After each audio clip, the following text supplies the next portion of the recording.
Muy bien, buenos días a todos.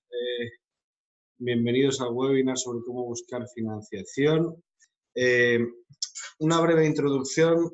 Bueno, esto lo hacemos en colaboración con la Junta de Extremadura, con el programa y la plataforma Conecta Financiación. Dinamizar el ecosistema de emprendimiento, innovación e inversión en emprendimiento innovador y no innovador en Extremadura. Aquí tenéis la imagen de Conecta Financiación. Pero bueno, pues os animo, en particular a aquellos que estéis buscando financiación dentro de Extremadura, a que acudáis a la plataforma para conocerla mejor. Por nuestra parte, ¿quiénes somos? Nosotros somos Faraday Venture Partners. Somos un club de inversores privados, a día de hoy 163 socios, que han invertido 8,5 millones de euros en 20 proyectos empresariales en España, por ahora con buenas rentabilidades, muy contentos, y que intentamos pues, potenciar los proyectos en los que se invierte. Bueno, lo que vamos a intentar aquí es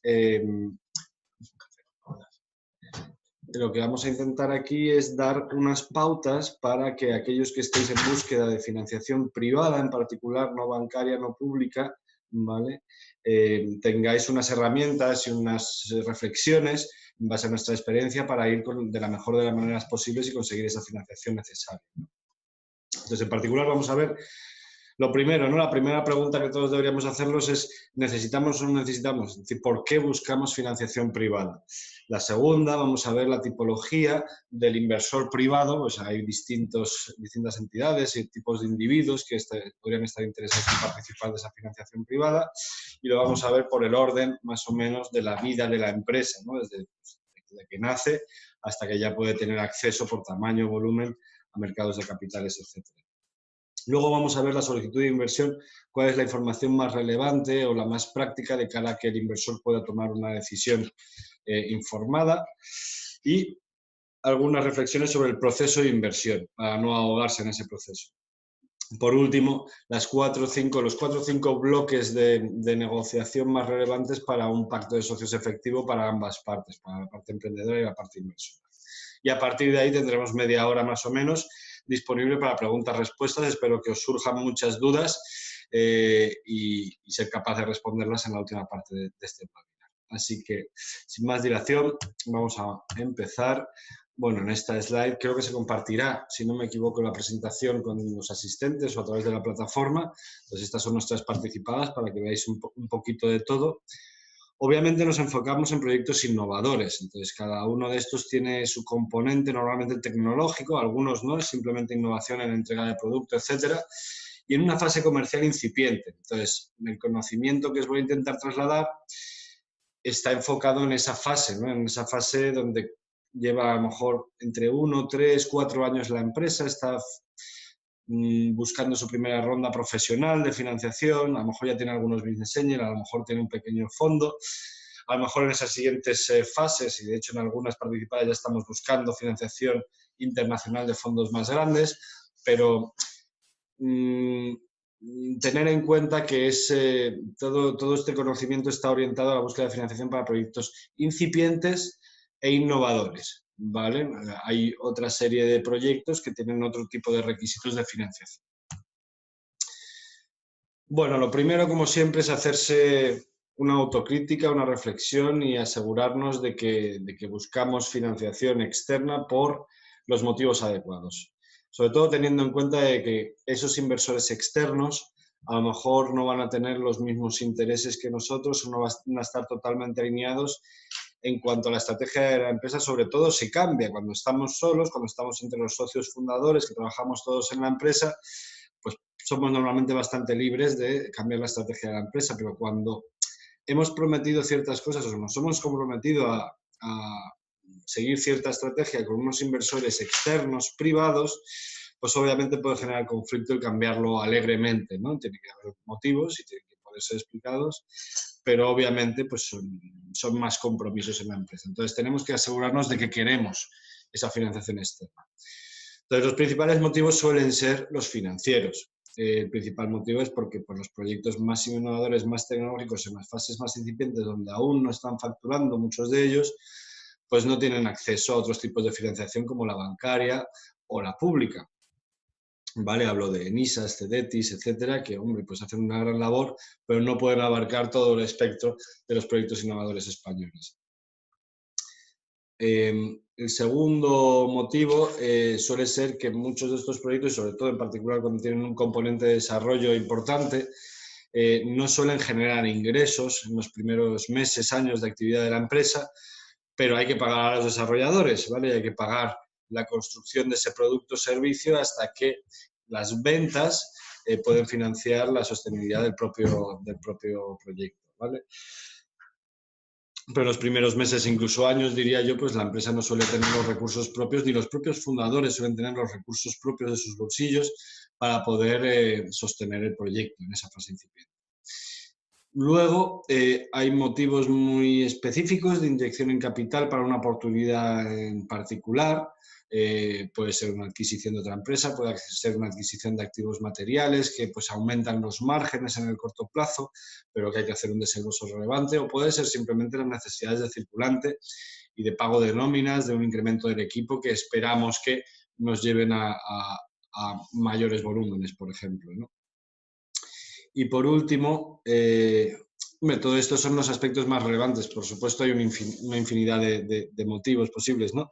Pero por último, una muy relevante con la que nos topamos muchísimo es acelerar el crecimiento, ¿vale? A lo mejor ya estamos ganando dinero, pero hemos identificado un par de canales de captación de clientes, hemos identificado un target de empresa que podríamos adquirir en ese nuevo país que queremos abrir, que nos daría ya una base para crecer con cierta rapidez, y estamos buscando una ronda de financiación para acelerar nuestro crecimiento. Esos suelen ser los principales aspectos financieros que nos motivan a buscar financiación privada externa. Y luego están los aspectos más estratégicos, digamos, obviamente, si me meto dinero, pues bien, pero si encima me meto dinero con alguien que es capaz de aportarme un valor adicional en la empresa, como sinergias comerciales o tecnológicas con el inversor, pues sería muy interesante, ¿no? Luego están las posibles, como comentaba antes, sinergias en cuanto a estrategia de M&A o competencia. Entonces, brevemente, la estrategia de M&A pues, podría ser, como decía, para abrir un nuevo país, ya tenemos cierta envergadura, solvencia, y queremos adquirir pues, el líder o el segundo o tercero en Italia, para atacar Italia con cierta fuerza desde el principio, por ejemplo. O versus la competencia, a lo mejor soy el segundo, pero si me uno con el tercero, pues ya somos bastante más grandes que el primero, ¿vale? Hay temas tácticos o estratégicos ahí que pueden motivar la búsqueda de financiación privada externa, ¿vale? Entonces, esto con un matiz, dependiendo de la fase, ¿no? Mucha gente regala equity, esto lo decimos un poco de manera despectiva, ¿no? Dice, regalo equity, es decir, doy un 1 o un 5% incluso a una persona que tiene un buen LinkedIn, tiene un buen perfil profesional y que creo que por su experiencia va a ser capaz de aportarme valor, captarme clientes o establecer acuerdos estratégicos, pero luego resulta que después de haber perdido mi 1 a 5%, el impacto no está siendo tal como yo me esperaba. Entonces, en ese sentido hay que tener cuidado con regalar equity, regalar participaciones de tu empresa demasiado rápido sin que haya un compromiso en resultados a cambio, ¿vale? Y luego, por otro lado, si tienes dinero para pagar asesores, pues mejor que mejor, porque muchas de estas inversores estratégicos te pueden aportar valor en un momento puntual o en una parte de la empresa, pero normalmente no durante toda la vida de la empresa y desde luego no en todos los ámbitos, ¿no? Entonces, nosotros intentamos recomendar, depende del caso siempre, ¿no? Pero que se contrate idealmente los asesores estratégicos y la gente que te pueda prescribir comercialmente antes que regalar equity, porque ese equity lo vas a necesitar para siguientes rondas de financiación si va bien, ¿no? O para ti mismo para tener mayor dividendo. Tipología de inversores privados. Esto es muy importante porque al fin y al cabo para presentar información al inversor privado tienes que entender, como casi todo en la vida, tienes que ponerte en la piel de la otra persona. Entonces, para saber cuáles son sus motivaciones y el tipo de información que te va a solicitar, pues tienes que entender cuáles son su perfil y qué es lo que le mueve para acercarse a tu empresa, ¿no? Entonces, el primer grupo que nos encontramos normalmente son los familiares y amigos, ¿no? O sea, porque la persona sea un emprendedor muy avezado y que conozca muchos fondos y muchos inversores privados, Normalmente el primer contacto que tienes en cuanto a solicitud de ayuda financiera es con tus familiares y amigos, ex jefes, ex compañeros de trabajo, el tío Gilito, ¿no? El tío empresarial, el tío empresario que le ha ido bien en la vida, que quiere animarte, pues tu padre, depende, ¿no?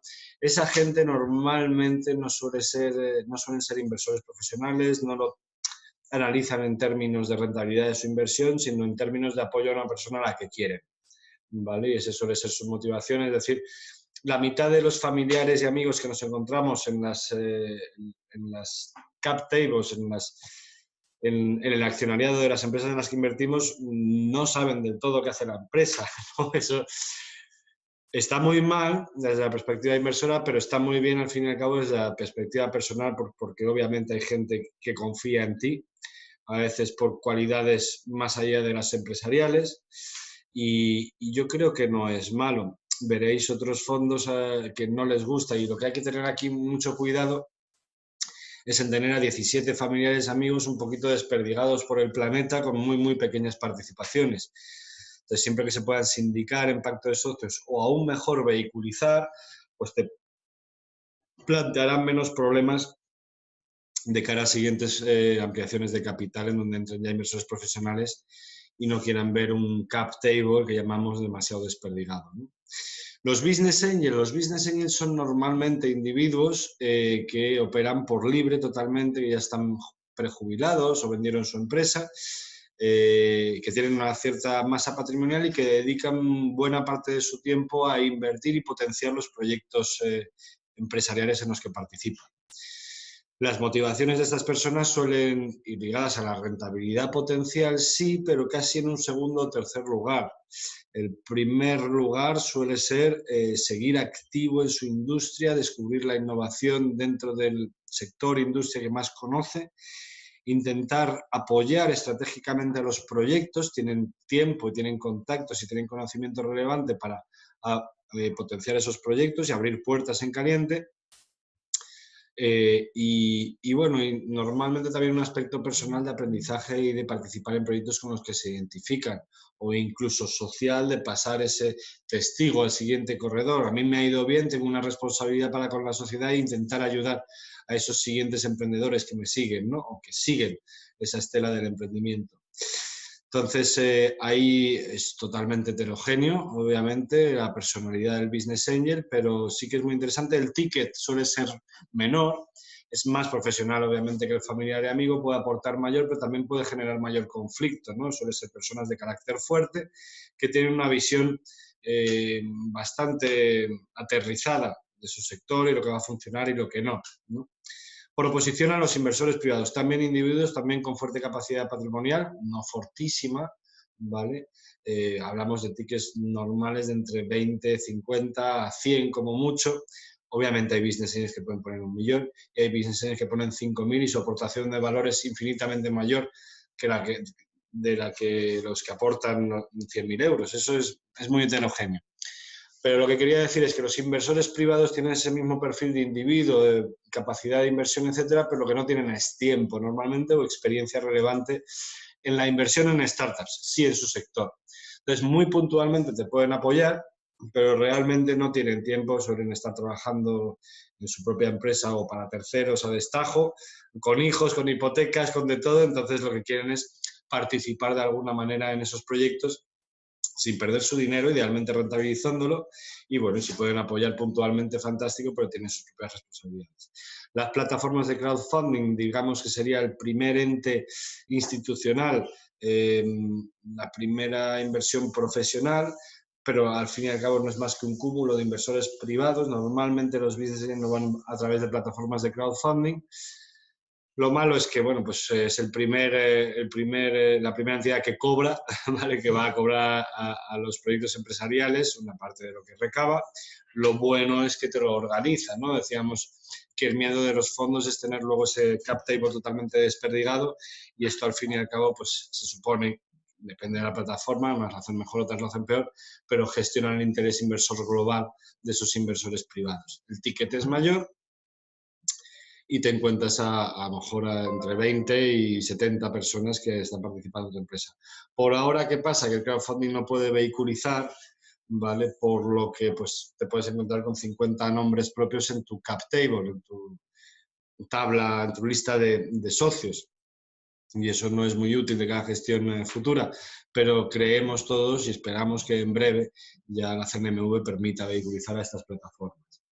Luego están los family office, ahí también hay un poquito de todo. Estos family office normalmente suelen ser oficinas de gestión de patrimonio de familias que les ha ido bien normalmente empresarialmente, ¿vale? Y esas segundas, terceras generaciones pues han sido bien formados y se han dedicado a preservar o incrementar el patrimonio acumulado por la primera y segunda generación, ¿vale?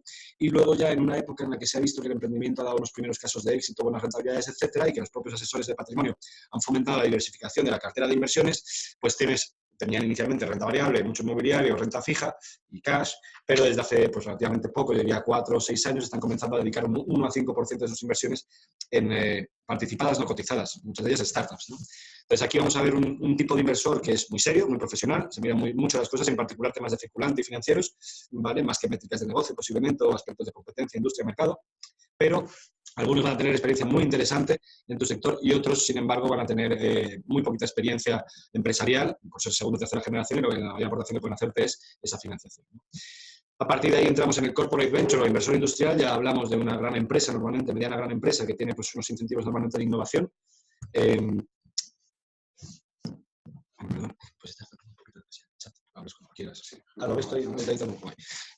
Bueno, estos corporate ventures normalmente su principal motivación, lo principal de este listado es entender bien las motivaciones de por qué quiere invertir uno u otro, para que sepas al fin y al cabo trasladar la información más relevante para cada uno de estos inversores en primera instancia, ¿vale? Entonces, el corporate venture lo que busca normalmente es innovación. Innovación, en particular, aplicable a su propia empresa, ¿vale? Entonces, realmente quiere invertir en proyectos que le puedan, más que aportar una rentabilidad por su inversión, aportar una rentabilidad por la colaboración con la empresa, ¿vale? Ahí, en particular, tenemos que ser muy sensatos, asesorarnos muy bien en temas de pactos de socios y protección de la propiedad intelectual de la empresa. Luego, el inversor industrial, digamos que es una especie de corporate venture un poquito más pequeño, que no se ha organizado con un fondo de capital riesgo, aceleradora y incubadora como tales, pero que sí que aspira a invertir como minoritario por lo pronto en proyectos que le puedan aportar sinergias con su propia actividad. Hay que tener mucho cuidado porque aquí existe la posibilidad de que te maten en la playa, es decir, que se aprovechen de tu tecnología, tu know-how, para aplicarlo en sus propias grandes empresas y luego llevárselo a la suya, ¿no? Entonces, luego están los posibles inversores más profesionales que se dedican básicamente a invertir tiempo pleno y cuyo principal objetivo es la rentabilidad de sus inversiones, puesto que en realidad trabajan para terceros, ¿vale? La rentabilidad de las inversiones de sus clientes, que son esos fondistas de los fondos de Venture Capital o de Private Equity. Distingue un poquito Venture Capital, Private Equity en base al tamaño. Venture Capital es aquel fondo que se va meter en esas fases iniciales, en particular en proyectos innovadores o con componente tecnológico. El private equity es aquel fondo que se va a meter en fases bastante más avanzadas de la empresa, normalmente con EBITDAs positivos y con ciertos volúmenes. Muy bien. Entonces, lo primero es realmente ver, acabamos de ver la tipología de inversores y sus motivaciones para invertir en el proyecto. Antes de ir hacia ellos y hacer esa solicitud de inversión privada, lo importante es hacer esa autocrítica y mirarse a uno mismo y estar seguro de que lo necesitas. Ya hemos recalcado antes la posibilidad de futuros conflictos, ¿no? En el sentido de que en un momento dado puede que no estemos de acuerdo la estrategia de la empresa entre los fundadores y los inversores privados, o que unos quieran vender la empresa, otros no, etcétera. Entonces, te puedes evitar eso si no los tienes, obviamente. No es que sean malos, es que desde luego eres más libre si no tienes más gente fuera, ¿no?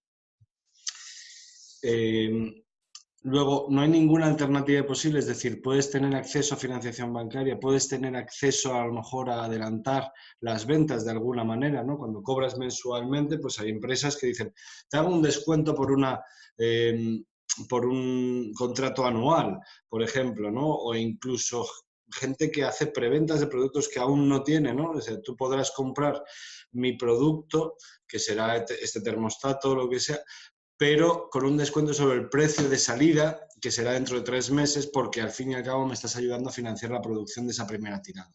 Entonces, con algo de creatividad, imaginación y con buen hacer y buen producto, buen servicio, siempre hay manera de intentar minimizar esas necesidades de financiación externas.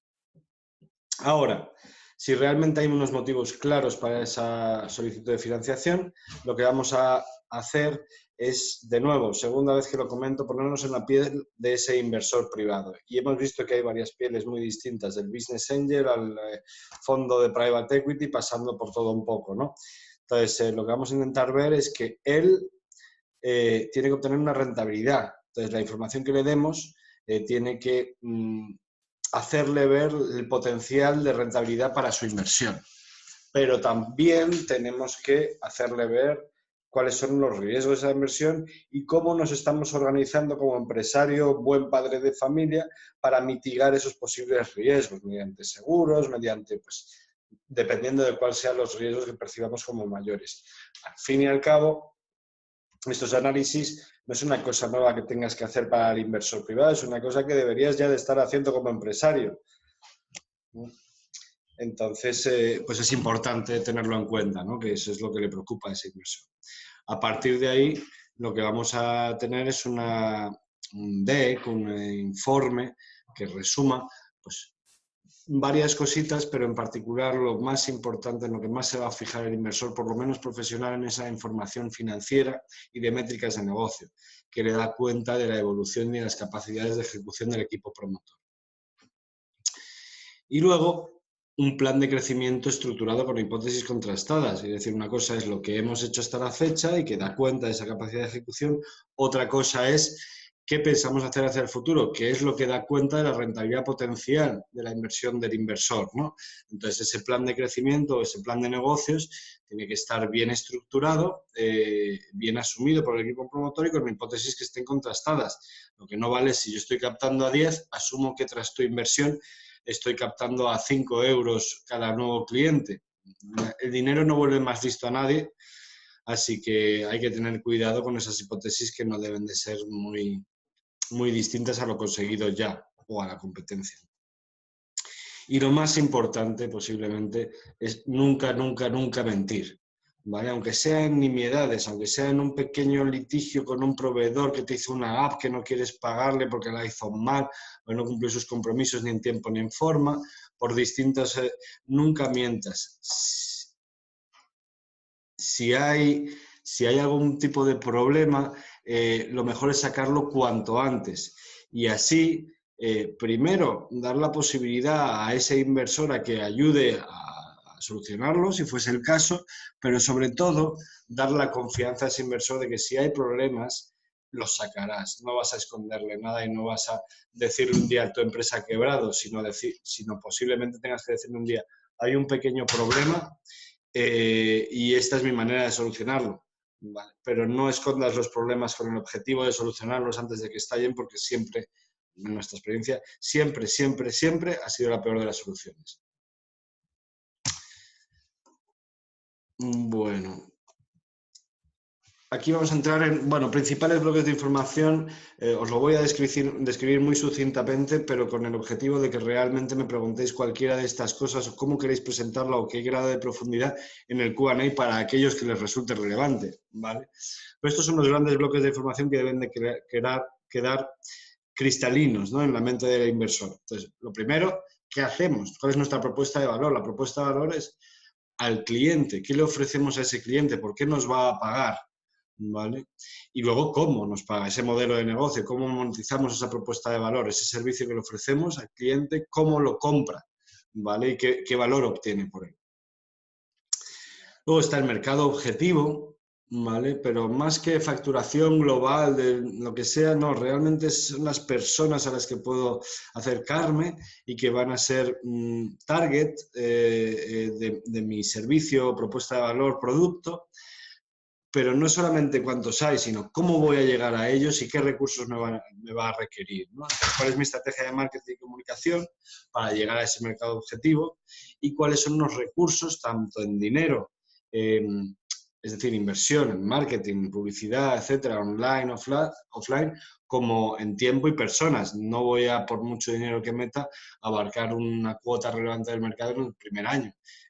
No voy a, por mucho dinero que meta, si no tengo nadie que gestione esas campañas, que capte esos leads, que los trabaje, tampoco voy a captar esos clientes. Entonces, tengo que tener claro esos recursos necesarios, que en gran parte van a estar muy ligados con la solicitud de financiación. Entonces, la competencia existente, pero no nos fiquemos únicamente en lo que son startups que tengan características similares a la nuestra, empresas pequeñas que comienzan como nosotros, sino también en aquellas grandes empresas que también hacen algo que pueda ser considerado un sustitutivo, una alternativa a nuestro servicio, que quizás estén peor o que sea más caro, pero que al fin y al cabo tienen la marca de muchos años en el mercado y que pues efectivamente son competencia muy, muy importante. Y el mercado negro o alternativa. La alternativa muchas veces es no hacer nada con respecto a comprar tu producto o solucionar ese pequeño problema que soluciona tu solución, pues no solucionarlo, ¿no? Entonces, ¿cuál es el pain? O sea, es suficientemente grande el problema como para que alguien realmente esté dispuesto a pagar por él, ¿vale? Entonces, competencia, diferenciación con respecto a esa competencia y las ventajas que tenemos. El equipo promotor, ¿vale? Fundamental en todo proyecto, pero al fin y al cabo cualquier proyecto no es más que un grupo de personas intentando llevar a cabo unos objetivos comunes. Entonces, ¿cuál es el equipo promotor? Su adecuación profesional, su adecuación académica, personal, sus motivaciones y el compromiso demostrable. El compromiso pues suele venir ligado a que ellos mismos obviamente hayan dejado sus excelentes trabajos para dedicarse tiempo pleno a su proyecto, que hayan puesto carne en el asador, es decir, que hayan puesto, dependiendo de su capacidad financiera, dinero en el proyecto, e incluso a nosotros nos resulta desagradable que hayan convencido a antiguos jefes, a antiguos compañeros o a familiares para que participen en el proyecto en sus primeras fases, ¿vale? Evolución y análisis de magnitudes financieras y métricas de negocio. Ahí ya nos metemos directamente en analizar los números de la empresa que reflejan al fin y al cabo la capacidad de ejecución de ese equipo promotor y que te permite poner en comparación con otros proyectos, ¿no? Entonces tienes que tener esa información, pero no para el inversor, tienes que tener para la propia gestión de tu negocio de manera muy ordenada, actualizada. No pueden pasar más de 15 días y no tener el anterior mes cerrado, todo el modelo hasta el último mes de actividad. Y luego métricas de negocio. Las métricas de negocio, al fin y al cabo, te permiten mejorar ciertos aspectos de ese negocio y te permiten tener un cierto control sobre distintas áreas de la empresa, ¿no? Entonces, pues aspiramos a poder ver, los inversores profesionales aspiramos a poder ver métricas de negocio claras en cuanto a captación de clientes, recurrencia de compra, márgenes, canales de captación, bueno, toda una serie de cosas que entran por lo menos con las ventas, pero incluso antes que ventas ya hay métricas relevantes. Para aquellos que tenéis startups que aspiran a cerrar rondas antes de su facturación, pues están, en caso de aplicaciones móviles, descargas, pero claro, descargas es lo primero, es usuarios activos, es la recurrencia de actividad de uso al día, a los 3 días, a los 28 días, es el horario en el que se conectan. Todo eso son métricas relevantes dependiendo de cómo quieras monetizar tu negocio, ¿no? Entonces, lo que el inversor debe ver es que tienen mucho sentido y que están pensadas de manera inteligente, enfocadas a mejorar el propio negocio de la empresa y que esas métricas pues van mejorando, ¿no? Mes a mes. Principales bloques de información, la segunda parte, esto ya es una parte quizás más estratégica, ¿no? Que es la proyección financiera. Entonces, obviamente acabamos de presentar nuestras magnitudes financieras hasta la fecha, el histórico, y las métricas de negocio. Pues esas proyecciones lo más importante es que tengan coherencia con lo que hemos hecho hasta la fecha y coherencia con el tipo de financiación que estamos buscando. Entonces, si me cuesta 10 euros captar un cliente y estoy pidiendo 100.000 euros de financiación para captar clientes exclusivamente, pongamos en el caso, pues obviamente con esa financiación no voy a captar 1 millón de clientes, ¿vale? Entonces esas hipótesis tienen que tener coherencia con el histórico, en cuanto a métricas de captación, métricas de todo tipo y las magnitudes financieras observadas hasta la fecha. Luego ya esas proyecciones financieras, al fin y al cabo, ya dan cuenta a ese inversor del potencial de rentabilidad de su inversión y en gran parte también del riesgo, aunque eso quizás sea más en conversaciones en cuanto a la visión, en cuanto a la competencia, etcétera, ¿no? Pero es sobre esa tela sobre lo que se va a decidir si invertir o no en base a la propuesta de inversión que también vamos a incluir. Lo importante es la cuantía, cuánto dinero necesito, a qué valoración de empresa propongo esa inversión y cuáles son los usos previstos que deben de estar reflejados en ese plan de empresa, esas proyecciones financieras, ¿vale? ¿Cuáles son los usos previstos de esa financiación? Luego, al fin y al cabo, por tercera vez repito, ponerse en la piel del que tenemos enfrente, tanto cuando eres inversor en la piel del emprendedor como cuando eres emprendedor en la piel del inversor. Entonces, al fin y al cabo, el inversor aspira a rentabilizar su inversión. ¿Qué estrategia de salida le encajaría? ¿Y qué estrategia de salida le puede ofrecer esa empresa y esa proyección a futuro? A lo mejor no es una estrategia de salida y a priori no hay un incentivo para vender la empresa, por lo que la rentabilidad por dividendos debe ser muy buena. Si sí la hay, esa estrategia de salida, pues tienes que hacer ver un poquito cuáles son tu visión en cuanto a la valoración, momento y valoración al cual podría venderse la compañía o su participación al menos, a qué tipo de comprador y con qué tipo de rentabilidad objetivo, ¿no? Obviamente esa persona va a hacer sus propios cálculos, pero aporta mucho que haya una estrategia clara y que le muestres esas ventanas de liquidez en futuras rondas, a lo mejor en la venta de la empresa, para que vea que has hecho el esfuerzo de ponerte en su piel y que estás pensando también en que él no pierda su dinero, es más, que gane dinero por apoyar tu empresa y por darte la confianza como para arriesgar su dinero en tu empresa, ¿no? Luego ya por último, todo esto asumiendo que le ha encajado a ese inversor privado tanto el plan de empresa como el equipo, como todos los aspectos que hemos presentado antes, pues ya vamos a entrar en nuestros de minimis, ¿no? Sobre esto no pasaría. En cuanto a aspectos legales, dice, yo quiero tener el control operativo de la empresa, por ejemplo, o yo quiero que esta persona sea responsable de tal. O sea, hay cosas societarias, directamente de cómo quieres estructurar mercantilmente la inversión, legales, ¿vale? Y fiscales también.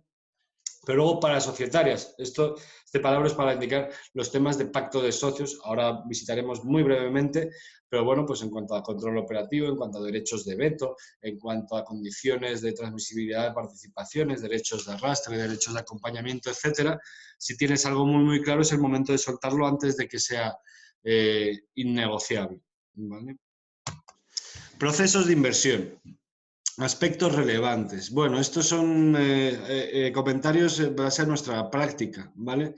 El comentario posiblemente más importante es planificarlo con buena antelación. Entonces, todo toma más tiempo del que creemos que va a tomar.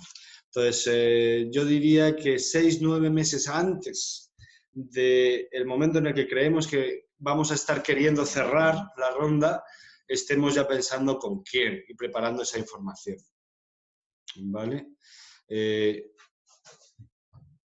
Vale.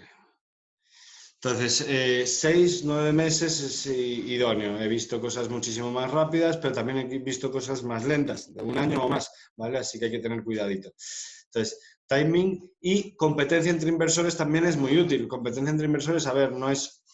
Bueno, hay una expresión que dice window shopping. No es window shopping, pero al fin y al cabo nadie te impide hablar. O sea, los inversores hablamos con varios emprendedores, por supuesto, respetando confidencialidad, por supuesto, no revelando ningún secreto de fórmula de Coca-Cola entre competidores, pero cuando estás tú buscando financiación, pues hay varios inversores potenciales y de una misma categoría y de varias, ¿vale? A lo mejor te puede valer un family office o un fondo de venture capital o un corporate venture o un business angel.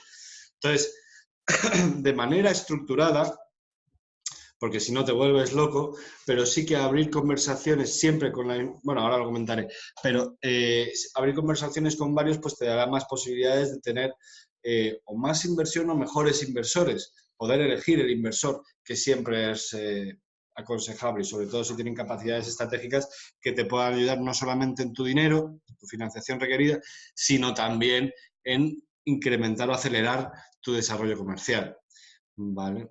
Para hacerte al fin y al cabo es uno de los objetivos principales que tenemos que tener en mente en la mayoría de los proyectos, hay algunos que no, es la independencia con respecto a financiación externa de la empresa, es decir, que mis ventas financien mi empresa y eso es una empresa, ¿no? El resto es hasta que llega a empresa, pues un proyecto de empresa que quiere ser sostenible y necesita ese apoyo inversor antes, ¿no? Pero lo antes posible, en cuanto podamos ser independientes, pues más libertad y más capacidad de decisión nos dan. Parece que nos pintan los inversores como malos, no es eso. Lo que quiero es pintar como buenos aquellos que buscan la rentabilidad y sostenibilidad de su empresa cuanto antes, de manera ordenada y estructurada. Entonces, la información siempre tiene que ser la misma, el segundo punto. Información, no vamos a ir con una evaluación a unos y con una evaluación a otros, con un plan de empresa a aquellos que creemos que buscan más explosividad y con otro plan de empresa a aquellos que buscan más solidez y más orden, rigor, etcétera, ¿no?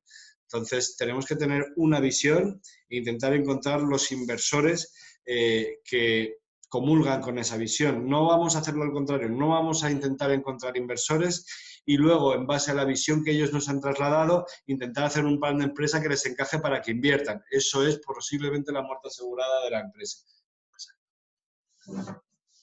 ¿Vale? Entonces, información ordenada y estructurada quiere decir también eso, ¿vale? Ordenada y estructurada para todos la misma, lo cual también te va a ahorrar muchísimo tiempo. Negociación de pacto de socios y asunción de riesgos por fundadores. Ahí entramos en una fase normalmente 1 mes, 2 meses, como mucho 3 meses antes del cierre, en donde, pues al fin y al cabo, nos vemos enfrente a unas personas que están todo el día haciendo el pacto de socios. Es eso yo. Nosotros estamos todo el día cerrando inversiones. Entonces, como en el mundo emprendedor, hay gente buena, hay gente menos buena, hay gente más pilla, menos pilla. Entonces, sobre todo si no tenéis esa experiencia, si no tenéis un perfil o background abogacil, ¿vale? De derecho y en particular con práctica en pactos de socios, siempre recomendaremos, incluso a cualquiera, vamos, que se asesoren profesionalmente, ¿vale? Te da mucha tranquilidad,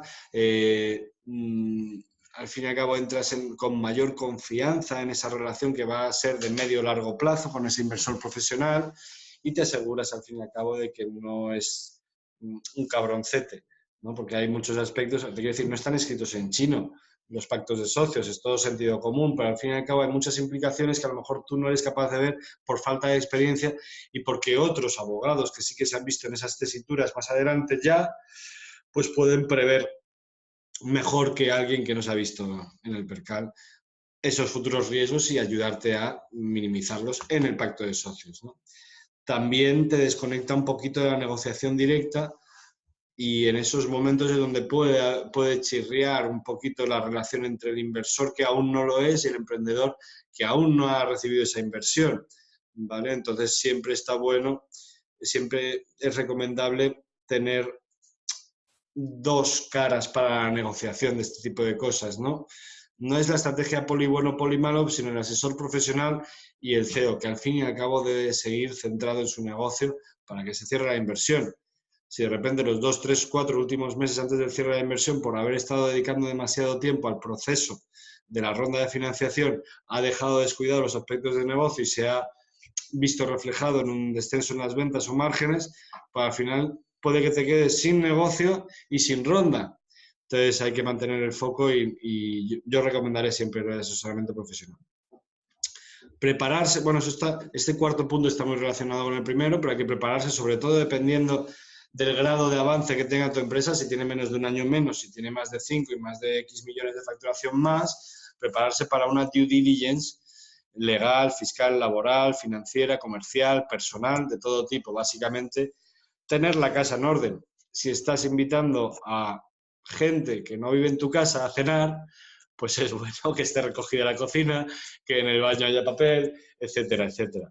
De eso se trata, ¿no? Esa due diligence. Van a verificar que está correctamente constituida, van a verificar vamos a verificar que estamos al corriente de pagos con Seguridad Social, con Hacienda, los contratos laborales, respetan la propiedad intelectual de la empresa, una serie de cosas muy normales, pero que, claro, por falta de experiencia, porque llevamos menos de 2 o 3 años de empresa, porque estamos siempre desbocados, ¿no?, en nuestra actividad profesional, pues puede que se nos haya pasado algún aspecto. Entonces, antes de dar entrada a inversores, sobre todo la parte profesional, los inversores profesionales, asegurarnos de que tenemos la casa en orden.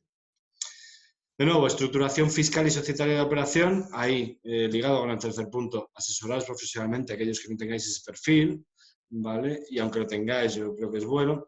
Fiscalmente, sobre todo, si a raíz de la inversión hay participaciones, lo que llamamos phantom shares o stock options, que se suele dar al equipo promotor, ¿vale? pero que pueden tener implicaciones fiscales por tener unas participaciones que tienen plusvalías que tienes que pagar impuestos cuando aún no has recibido, ¿no?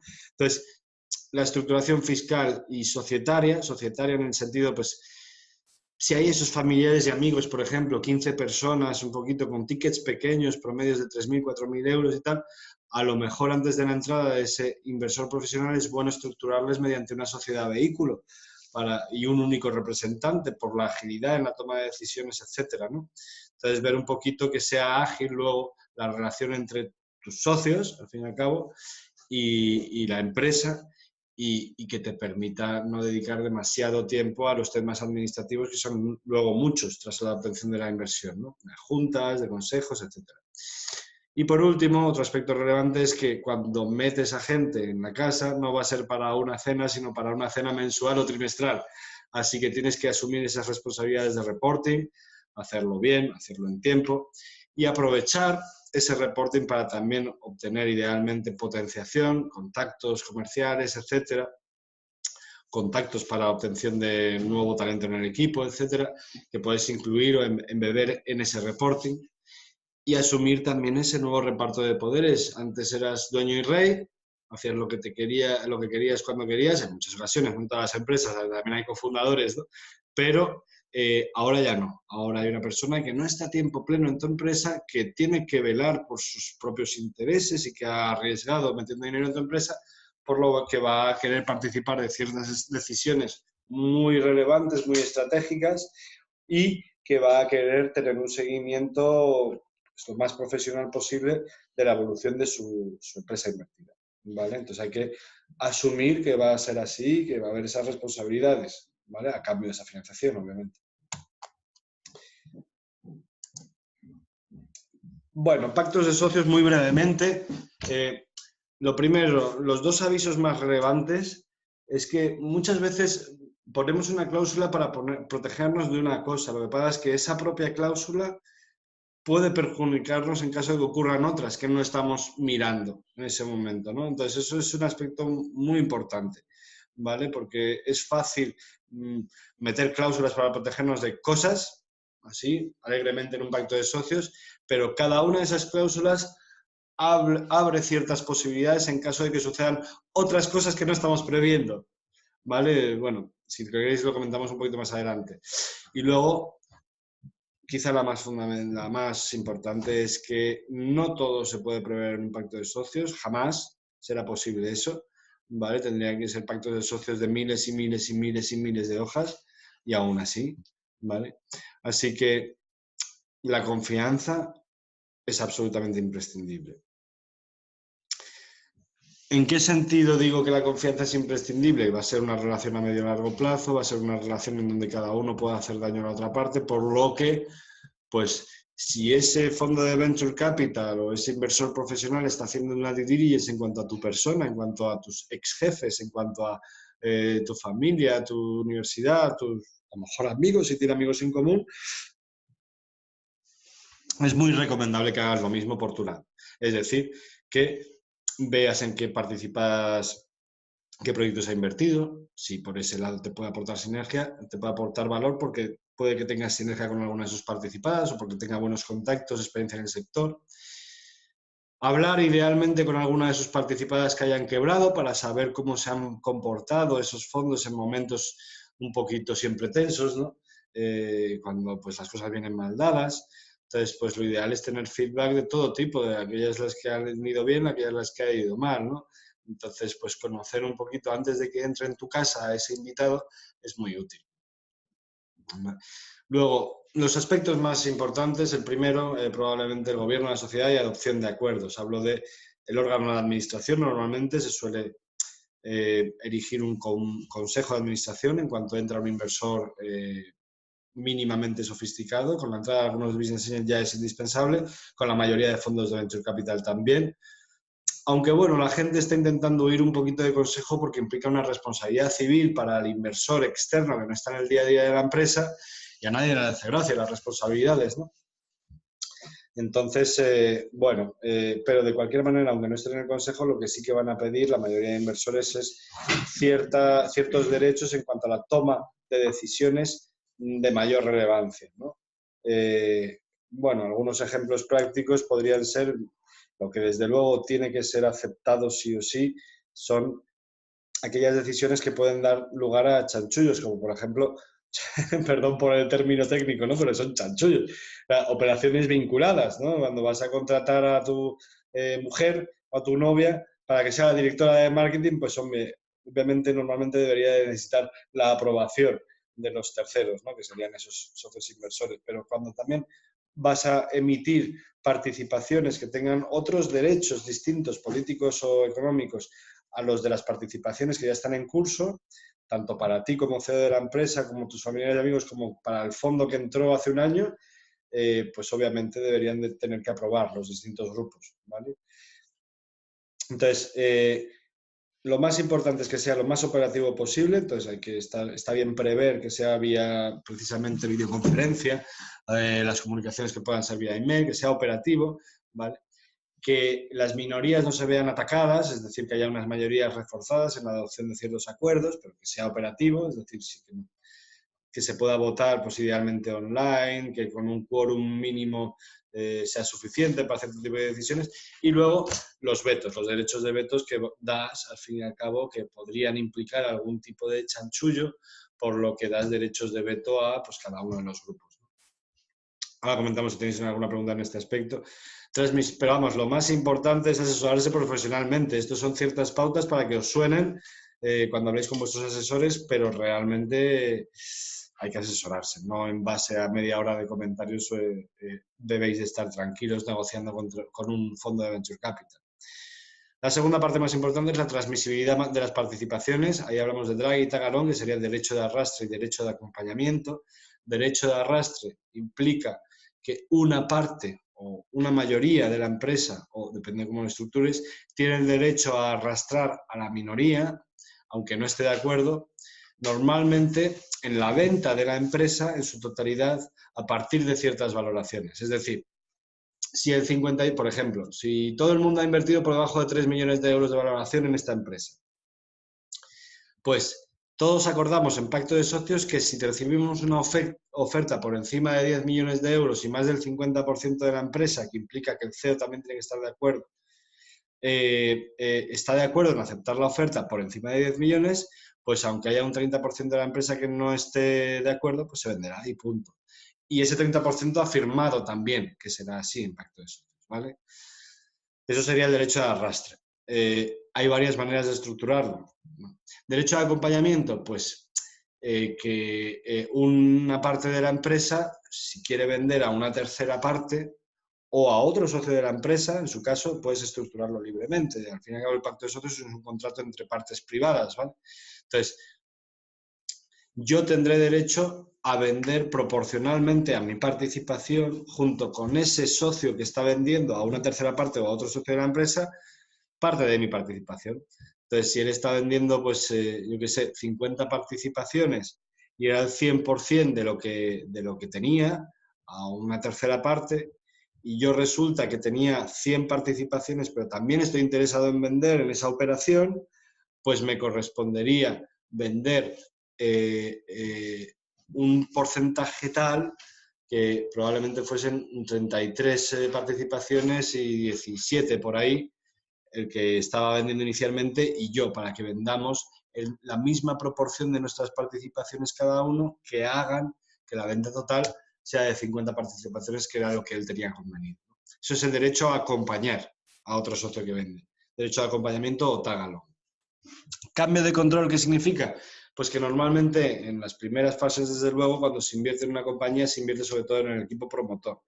Y ese equipo promotor normalmente también suele tener el control de la sociedad. Entonces, ¿qué pasa? Que la mayoría de inversores, profesionales y business angels, no les gusta demasiado que el equipo en el que han invertido, al fin y al cabo se ha invertido en ese equipo, ya no está al mando del proyecto, ha perdido las riendas del control del proyecto, por lo que se suele pedir en los pactos de socios. De hecho, nosotros lo pedimos, que si alguien adquiere el 51% de la empresa en la que hemos invertido, que se nos dé la posibilidad, no la obligación, pero la posibilidad de vender la totalidad de las participaciones que tengamos en ese momento. ¿Por qué? porque pues hemos visto varios casos en donde ese adquirente del 51% es un adquirente industrial que quiere aprovechar esa tecnología o quiere aprovechar ese know-how, pero que realmente lo que le importa es ese know-how o tecnología, por lo que el resto de inversores que se queden, salvo los fundadores, que suelen tener un plan de incentivos en la propia empresa adquirente, se suelen quedar con la cara de tonto del 49%. Es decir, en la vida van a repartir un dividendo, en la vida van a querer vender la empresa y el 49% con el que te has quedado no va a ser monetizado en la vida, ¿no? Así que por eso pedimos ese cambio de control, por si ocurre eso. La suscripción, la segunda parte de transmisibilidad de participación es suscripción, adquisición y liquidación preferentes. Bueno, suscripción y adquisición lo que quiere decir es en futuras ampliaciones de capital, en futuras compraventas, los socios actuales de la compañía deben de tener, pero por ley, normalmente, el derecho preferente a adquirir participaciones en las mismas condiciones que un tercero quisiera adquirir en su caso, ¿no? Y la liquidación preferente lo que significa es que algunos inversores, normalmente lo que han invertido a mayores importes a valoraciones más caras, se reservan el derecho de recuperar una o dos o varias veces, eso es libre de negociación, su inversión antes de que nadie huela nada, antes de que nadie pueda recibir ni un duro. Esto sirve sobre todo pues, para en casos en donde se va al garete de la empresa o se vende por debajo de su valoración de entrada. Nosotros no estamos del todo de acuerdo con este esquema y hemos ideado una liquidación en función de la aportación, pero que implica que todos, familiares, amigos, socios, fundadores, etcétera, participan en caso de que se venda la compañía por debajo de la valoración de cualquiera de las entradas de capital que haya habido, ¿no? Tercer lugar, en transmisibilidad de participaciones, la antidilución y separación, los derechos de antidilución y separación. Pues a lo mejor yo he entrado a 5, pero resulta que la empresa no ha ido bien y la siguiente ampliación es a 3. Entonces hay emprendedores que dan, de hecho yo lo he dado en mi empresa, en Faraday, un derecho antidilución. Es decir, que si la siguiente ronda a tu entrada fuese a una valoración menor, yo emitiré participaciones adicionales a tu nombre, tú podrás comprar a valor nominal, para que hagan como si tu entrada hubiese sido a 3, no a 5, porque me equivoqué, creía que valía más la empresa y ha ido peor de lo que esperaba, por ejemplo, ¿no? Y derecho de separación, al fin y al cabo, esto nosotros los solicitamos, es si las cosas van mal y realmente la empresa pues, se ha ido al garete y no hay nada que recuperar, pues por lo menos tener el derecho a vender la totalidad de nuestras participaciones, nosotros o cualquier otro socio de la empresa, a los fundadores, que ellos sí que van a tener que apechugar con todo el lío de pues, trámites burocráticos, de concursos, de tribunales, de viajes, de proveedores, etcétera, y para poder dedicarnos al resto de participadas o a nuestro trabajo, etcétera, pues vamos a pedir ese derecho de vender la totalidad de las participaciones en nuestra posesión al equipo promotor o a la empresa para poder zafarnos de esa burocracia y trámites y seguir dedicados por lo menos a aquellas que se pueden salvar. Segunda parte de pacto de socios, compromisos del equipo promotor. Aquí tenéis que tener cuidado con lo que deseáis. Hay que tener cuidado con los compromisos, pero vamos, al fin y al cabo también hay que mostrar ese compromiso. Es decir, no vale, sí, mete $500,000 en mi empresa, pero yo sigo trabajando un tiempo parcial para no sé quién y soy el CEO de la empresa, ¿no? Normalmente se suele pedir y se suele ofrecer la permanencia en la empresa de 2, 3, 4 años, dependiendo del volumen de inversión, ¿vale? Y dependiendo del tiempo que hace falta para llevarlo a sostenibilidad. La no competencia, no me vale que yo adquiera como emprendedor know-how relevante, propiedad intelectual, etcétera, en esta empresa en la que tú, inversor, has invertido y luego, como ya solamente tengo el 43% de mi empresa, lo que hago es llevarme todo eso a otra en donde tengo el 90 y pico por ciento y necesito mucha menos inversión porque ya sé cómo hacer las cosas, pero pues os dejo fuera. Entonces no vale competir contra la propia empresa en la que has pedido financiación. Y la exclusividad. Entonces, pues una de las partes que más éxito te van a aportar, una de las mayores correlaciones con el éxito es el enfoque. Es dedicarse tiempo pleno, con fuerza, con compromiso, con más que tiempo pleno, diría yo, con mucha ilusión en exclusiva a tu proyecto empresarial. Eso es lo que hace en gran parte que funcione. También hace falta suerte, pero dedicarse con mucha ilusión y con mucho enfoque en una única cosa ayuda un montón, en nuestra experiencia. Protección IP, propiedad intelectual, alineamiento de remuneración. Aquí de lo que se trata es que pues, no haya un Chief Scientific Officer o Chief Technology Officer que esté desarrollando cosas fantásticas, que encima sean patentables y que las patentes estén a su nombre, por ejemplo. Y luego, en cuanto al alineamiento de remuneración, pues se trata de que el emprendedor se vea recompensado, y el equipo, ¿no? Pero fundamentalmente el emprendedor se vea recompensado por cumplir su plan, por el crecimiento de la empresa, que al fin y al cabo nos está aportando a todos, pero con un matiz, y es que esa recompensa de ninguna manera tiene que ser más relevante que la recompensa que se podría llevar gracias al incremento en valor de su equity. Porque nosotros, al fin y al cabo, como inversores, lo que hemos comprado es equity suyo. Entonces, queremos que él también tenga un gran incentivo, que ese emprendedor tenga un gran incentivo en hacer aumentar el valor de su equity, de su capital social, del valor de su empresa, que es a nosotros a lo que nos reporta valor, y a él, obviamente, también. ¿Vale? Luego, incumplimientos y penalizaciones suelen estar estructurados en base a derechos de compra o de venta a favor de los afectados. Pues, por ejemplo, si hay 3 cofundadores y uno de ellos resulta que ya no va por la empresa, ya no ha respetado la permanencia, se ha enfadado con los otros 2 o lo que sea, pues posiblemente sea interesante tener un derecho de compra para poder comprarle su participación a un valor menor de lo que fue la última ronda. A lo mejor un 5, un 25%, dependerá. ¿Vale? Y de venta, pues todo lo contrario, ¿no? Resulta que no ha respetado la transmisibilidad de participaciones un emprendedor, uno de esos 3 cofundadores, y resulta que lo ha vendido por un pastizal su participación, que era lo que le faltaba al industrial para tener una mayoría. O sea, se lo ha saltado por todos lados la transmisibilidad de participaciones, pues esa persona va a tener la obligación de comprar la participación de los familiares, amigos, los business angels, los fondos, los que estén en el accionariado y que se hayan visto afectados por ese problema, me salto totalmente lo que he firmado en pacto, pues va a tener la obligación de comprar nuestras participaciones al mismo precio al que él ha vendido las suyas, por ejemplo, ¿no? Podría ser una penalización conveniente para ese caso. Penalizaciones económicas, bueno, pues hay pequeñas multas y tal, dependiendo del caso. Hay nada relevante, pero sí muy relevante hacer la diferenciación entre lo que es el good liver y el bad liver. Entonces, el good liver es al que le atropella el autobús, ¿vale? No lo ha hecho a propósito, él no quería dejar la empresa, él no ha querido dejar la empresa por motivos propios, personales. Entonces está plenamente justificado, pero vamos, que le atropella el autobús o se le pone mal a la hija o lo que sea, ¿no? Entonces a esa persona a priori no se le debería de penalizar. ¿Qué pasa? Si hay 3 cofundadores, esa persona no va a poder estar al frente, era el CTO, y queremos contratar a otro CTO, no le podemos pagar por caro y estaría bien poderle dar participaciones, pues hombre, pues sería óptimo que hacer algún acuerdo, pero yo recomiendo este tipo de cosas con los good livers, desde luego hacerlo ad hoc, porque claro, la casuística es infinita y las motivaciones, etcétera, de esa persona pueden ser muy distintas de una persona a otra. Ahora, el bad liver no, el bad liver es el que se mea en la moqueta, es el que dice, pues es que mira, me pagan 50.000 euros más en tal otro sitio, ya, pero nos dejas con el culo al aire aquí, dice, ya, pero me lo he pensado mejor y prefiero la pasta. Pero, joder, pues haberlo pensado antes de pedir nuestros 500.000 euros, ¿no? Porque también es pasta y la vamos a perder ahora sin ti. Entonces, ese bad liver tiene una penalización y normalmente tiene ambas, ¿no? El derecho de compra, el derecho de venta.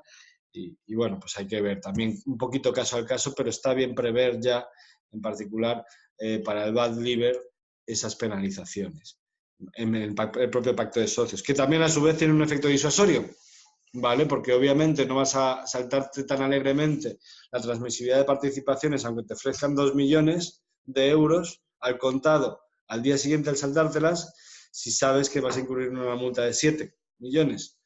Entonces, es bueno ese efecto disuasorio de las cláusulas de penalización.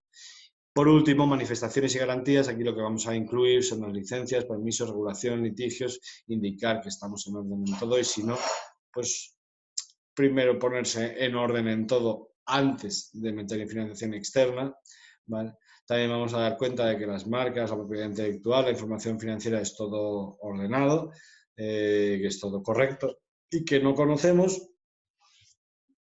que la información que estamos reflejando en ese pacto de socios sea errónea materialmente en ninguno de sus aspectos primordiales, ¿no? Entonces, lo que también vamos a dar es que si se descubre que no era así, pues habrá algún tipo de penalización. Ahí se suele estructurar pues por debajo de cierto importe, yo qué sé, si te había olvidado pagar una factura a un proveedor, pues eso no es material. Por debajo de cierto importe no pasa nada. Entre cierto importe y cierto importe, pues a lo mejor vamos a tener una especie de ratchet para los inversores, es decir, darles participaciones adicionales como si hubieran invertido a una valoración menor, pero por encima de un importe, de cierto importe, ya estimamos que eso realmente es mentira, básicamente se nos ha mentido, porque afecta gravemente a la sociedad y a su futuro y su viabilidad y su valoración y su todo. Entonces ahí pedimos normalmente el derecho a que se nos devuelva nuestra inversión, a ver si se nos ha mentido descaradamente, ¿vale? Aunque hacemos nuestro due diligence, pero bueno, hay gente muy lista por ahí, pero por ahora nunca nos ha ocurrido, ¿vale? Ahora, en todas las manifestaciones y garantías se reservan normalmente a inversor profesional ese tipo de derechos. Pero vamos a comenzar, si os parece ya, damos media hora hasta las 12 para las preguntas que tengáis. Recibimos a partir del chat. Si os parece ir enviando las preguntas a partir del chat y yo estoy aquí conectado, iré respondiendo por orden a cada pregunta que entre. Os animo a todos a hacer alguna, luego esto queda grabado además y la gente que se conecte dentro de una semana, un mes o lo que sea, también podrá acceder a la grabación a través del portal de Conecta Financiación de la Junta de Extremadura y esperamos que sea útil. Así que cualquier pregunta y cuanto más útil penséis que pueda ser, sí, pasaremos la presentación. Métodos de valoración que solemos emplear. Vale, pues este dedo lo chupamos un poco, lo ponemos al aire. No, los métodos más comunes, ¿qué pasa? Que es muy difícil de valorar una startup. Hablo de startups, no de empresa ya consolidada o con 10, 15 años de histórico. Entonces, las startups son muy difíciles de valorar porque tienen muy poquito volumen, porque suelen estar en pérdidas en el momento en que piden financiación. Entonces, los métodos tradicionales, que no sé si los conocéis, serían el descuento de flujos de caja y la valoración por múltiplos de empresa, no suelen ser aplicables. El descuento de flujos de caja básicamente consiste en hacer esa proyección financiera, ese plan de negocio en números y despejar cuál es el beneficio futuro que vamos a poder traernos para los accionistas de la empresa. No para la empresa en su totalidad, porque la empresa tiene que pagar parte de deuda, no, solamente lo que queda disponible para los accionistas. Entonces, el problema de la valoración por descuento de flujos de caja obviamente es la incertidumbre de las proyecciones, sobre todo en fases iniciales, pero más aún la incertidumbre en cuanto a la tasa de descuento que debo aplicar para descontar esos flujos esperados en el futuro a valor presente, ¿vale? La actualización de los flujos de caja. Entonces eso, claro, si descuento por debajo de 20 o de 15, 20 no puedo descontar porque eso es la rentabilidad que 10% de la rentabilidad que se da en series largas en renta variable, en empresas mucho más líquidas, mucho más seguras, mucho más rentables, etcétera, ¿no? Entonces, obviamente, nosotros por debajo de 15, 20 no nos vamos a mover, pero claro, entre 20 y 30 te puede cambiar la valoración de empresa de 2 millones a 5 millones, dependiendo de la distribución de los flujos de caja, por lo que el método de descuento de flujo de caja es poco efectivo. El método de múltiplos, al fin y al cabo, consiste en comparar transacciones que haya habido en el pasado reciente de empresas que tengan un perfil similar y ver pues, el valor de la compraventa, ¿vale?, con respecto a sus ventas o con respecto a su EBITDA. ¿Qué pasa? Las ventas suelen ser muy pequeñitas en las fases iniciales y el EBITDA negativo, por lo que, aunque tú sepas que ha habido 10 transacciones en los últimos 2 años de, yo qué sé, ingenierías tecnológicas y que esas transacciones estaban a un promedio de 3 veces las ventas o 10 veces EBITDA, realmente eran empresas que tenían ya más de 5 o 10 millones de facturación y más de 1 millón o 2 de EBITDA. Entonces, realmente no son aplicables a mi startup que factura a lo mejor 30.000 o 20.000 euros al mes y aún estoy en mi primer año de vida y que tendremos un menos 300.000 de EBITDA este año, primer año de vida, ¿no? Entonces, Lo que vamos a hacer más metodológicamente correcto es el Venture Capital Method, que consiste en una mezcla de ambos modelos, ¿no? De descuento de flujo de caja y múltiplos. Entonces, lo que vamos a hacer es llegar a una proyección financiera, a un plan de empresa que nos creemos ambos, tanto el emprendedor como el inversor, y en ese momento en el que sí que creemos que la empresa va a tener una envergadura tal como para poder venderla, a lo mejor en el año 5 o 7, desde nuestra inversión, en fases iniciales, y ahí sí nos creemos que va a tener, pues a lo mejor ponle 10 millones de facturación, a lo mejor 2 millones de EBITDA, ¿vale? Entonces, es en ese momento en el que vamos a decir, a ver, ¿ha habido esas transacciones anteriores que me pueda fijar como referencia para un análisis de múltiplos? Sí, sí que ha habido. Hay animales económicos parecidos a lo que mi empresa será dentro de 5 años, ¿vale? Que han sido vendidas recientemente. Y he identificado más o menos 2 veces, más o menos 2 veces ventas y 10 veces de venta. ¿Vale? Por lo que a priori creo que dentro de 5 años mi empresa de 10 millones en ventas y 2 millones de EBITDA va a valer en torno a 20 millones. 2 veces 10 millones de ventas y 10 veces 2 millones de EBITDA me dan en torno a 20 millones por múltiplos. Vale, pero eso es lo que valdrá mi empresa dentro de 5 años. ¿Cuánto vale a día de hoy? ¿Qué es de lo que se trata para formalizar la inversión? Pues vamos a traernos esa valoración de 20 millones a día de hoy, no descontando la tasa de descuento de la empresa, sino descontándola a la rentabilidad mínima exigida por el inversor. Pues ya le toca realmente al inversor hacer ese ejercicio de descuento, ¿no? Nosotros normalmente vamos a estar descontando a un mínimo de 35%, ¿vale? Entonces, si descontamos esos 20 millones durante 5 años a un 35% de descuento, no sé cuánto sale, pero ponle que saliese en torno a 1,5 millones de euros, pues eso a priori sería la valoración teórica de la empresa. ¿Qué pasa? Que ponle que este ejercicio saliese que la empresa vale a día de hoy 20 millones, porque nos creemos que va a facturar 100 millones el día de mañana, dentro de 5 años. Si las empresas de tu mismo nivel de facturación, mismo nivel de equipo tecnológico, etcétera, a día de hoy, misma fase de avance, están cerrando las rondas a 2 pre-money, puedes hacer todo el ejercicio académico que quieras, que realmente vas a poder cerrar a 2 pre-money. No vas a poder cerrar a 20 por mucho ejercicio de Venture Capital Method y tal que tú quieras hacer. Entonces, mercado es lo fundamental, aunque bueno, os acabo de dar un poquito cuenta de los modelos más académicos para la valoración de empresas, hay más artículos y tal.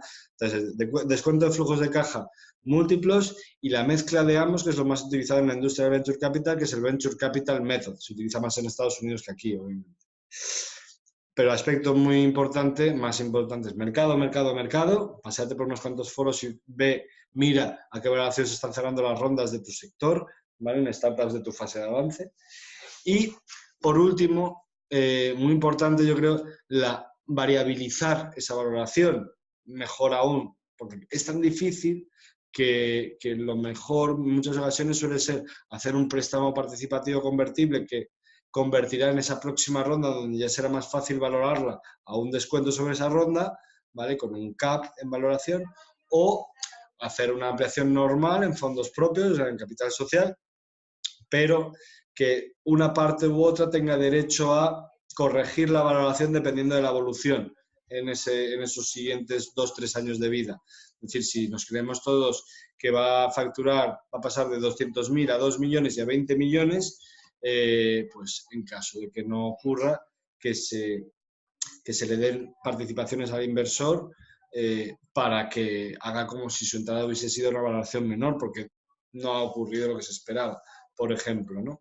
Entonces, siempre hay manera de variabilizar la valoración para premiar al que lo ha hecho bien o reducir el valor a aquel que ha entrado muy caro, ¿vale? Bueno, eso en cuanto a valoración. Veo que hay más preguntas en el chat. Voy a subir un momentito. Método de valoración que solemos emplear. ¿Dónde encontramos un asesor para este tema?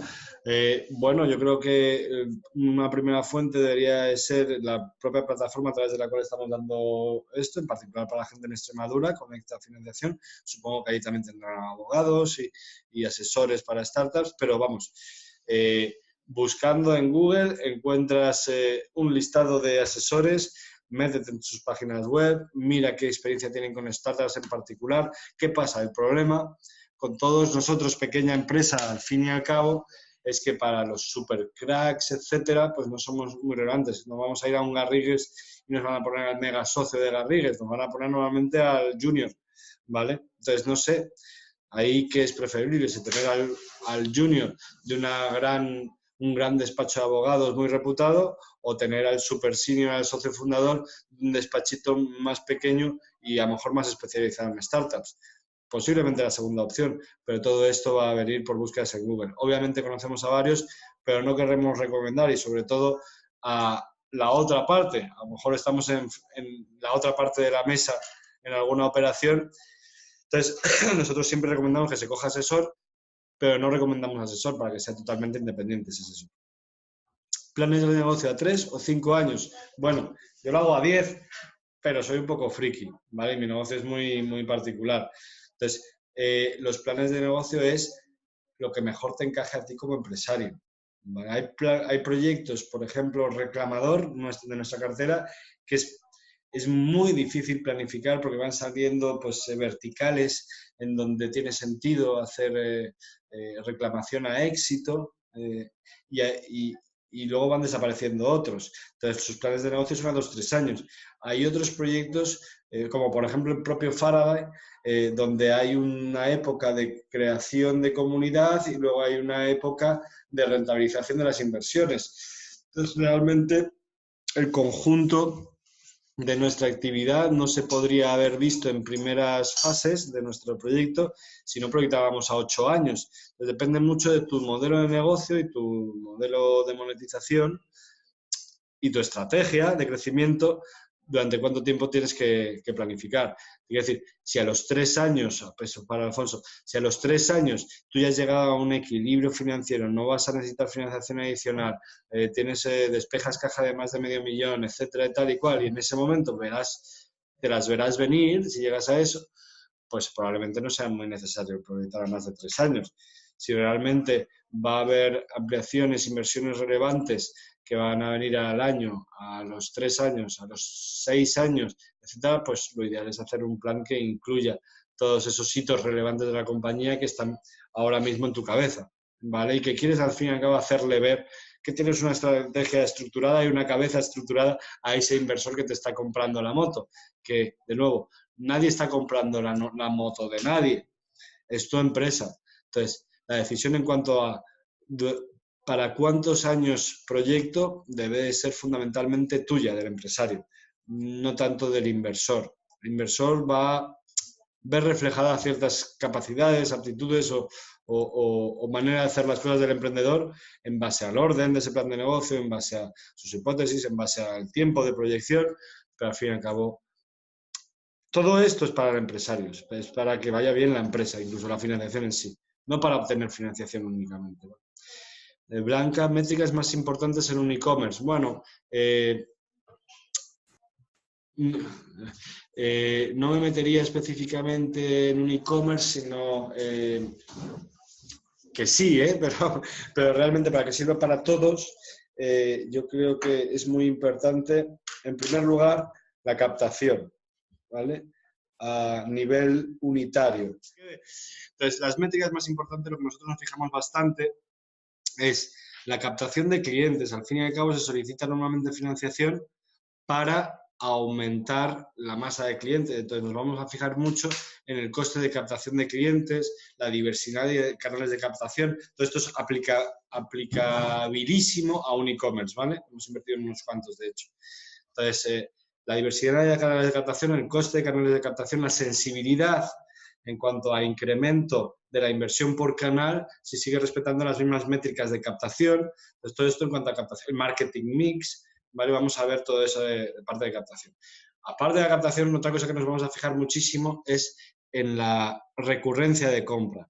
Entonces, la recurrencia de compra es una de las métricas que mejor imagen da de cuánto te quieren tus clientes, ¿no? Entonces, alguien que hace muy buen servicio y tiene muy buen producto, pues va a tener mucha recurrencia. Entonces ahí, por ejemplo, puedo dar, de hecho, de un e-commerce, Bodevoca, una de nuestras participadas. De hecho, yo creo que nuestro primer e-commerce invertido. Esta empresa tiene lo que llamamos cohortes inversas, ¿no? Una cohorte sería un grupo de personas que entra, en este contexto, que entra a comprar en un mismo periodo de tiempo. Por ejemplo, pues aquí anualmente la cohorte de personas que compraron por primera vez en Bodevoca, que es un e-commerce de vinos, ¿vale? Por primera vez en 2012, compró aún más en 2013, aún más en 2014, aún más en 2015, etc. La cohorte de personas que comenzó a comprar en Bodevoca en 2013, compró aún más también en 2014, aún más en 2015 y así sucesivamente, cada año nuevo. Entonces, lo que vemos aquí es que realmente Bodevoca en particular, pero bueno, yo creo que habéis escuchado la captación de clientes, la recurrencia de compra, muy importante, pero para el propio empresario saber cuántas veces repite un cliente, los márgenes, vamos a mirar en cuanto a métricas de negocio, que esos márgenes vayan cada vez a mejor. A nivel unitario, los costes logísticos, los costes directos, ¿vale? Asegurarnos bien que ese nivel unitario está muy bien controlado y hay margen de maniobra, es decir, si se redujesen los márgenes o se aumentase el coste de captación, seguiríamos siendo rentables en nuestras ventas. Y poco más como grandes conceptos, lo que pasa es que dentro de cada uno de esos puedes bucear un montón. Muchísimas gracias de nuevo por vuestra asistencia a todos, espero que haya podido ser útil para los que estáis buscando financiación. Animaros a todos a que os echéis a la piscina de manera estructurada, ordenada, con mucha cabeza, mucho sentido común y muchísima suerte, que también hace falta.